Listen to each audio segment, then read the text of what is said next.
জায়েদ খান এখন বিভিন্ন দেশ ঘুরে বেড়াচ্ছেন।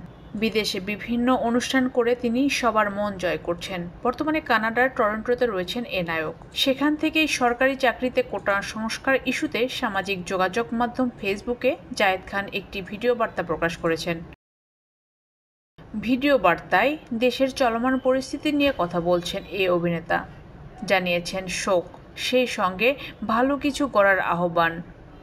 নিজের বক্তব্যে দেশের উন্নয়নে ব্যাঘাত ঘটাতে দেশের সম্পদ ও বিভিন্ন স্থাপনায় হামলার নিন্দা জানিয়ে জায়েদ খান বলেন, এই সম্পদ, এই সুন্দর সুন্দর স্থাপনা ধরে রাখার দায়িত্ব আমাদের। কিন্তু এই কোটা আন্দোলনকে কেন্দ্র করে যারা এসব স্থাপনা, এমনকি ময়লার গাড়িও ধ্বংস করেছে, আগুন সন্ত্রাস করেছে, সেটা কি কাম্য হতে পারে? এই বাংলাদেশ কি আমরা চেয়েছিলাম? দেশের প্রতিটি স্থাপনার প্রতিটি সুন্দর জিনিস আমাদের।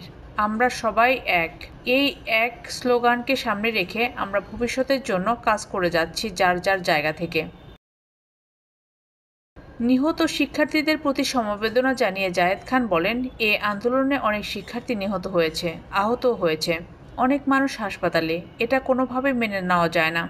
সকলের পরিবারের প্রতি আমার সমবেদনা। আমি মর্মাহত।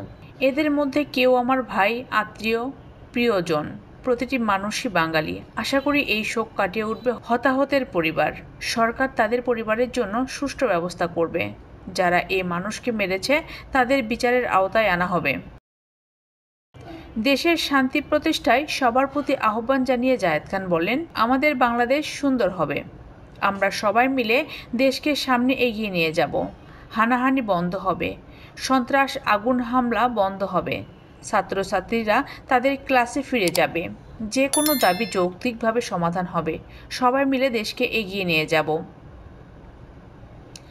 সরকারি চাকরিতে কোটা সংস্কার চেয়ে বৈষম্য বিরোধী ছাত্র আন্দোলন, এই ব্যানারে সাধারণ শিক্ষার্থী আন্দোলনের উত্তাল হয়ে পড়েছিল সারা দেশ। আন্দোলন যখন সহিংসতার রূপ নেয় তখন শিক্ষার্থীদের পক্ষে আওয়াজ তুলতে শুরু করে শোবিজ অঙ্গনের তারকারাও।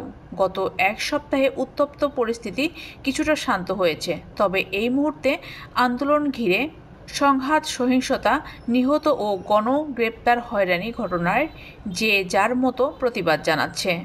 তারকাদেরও দেখা যাচ্ছে এই ইস্যুতে প্রতিবাদ জানাতে। এবার সেই দলে যোগ দিয়েছেন অভিনেতা জায়েদ খান।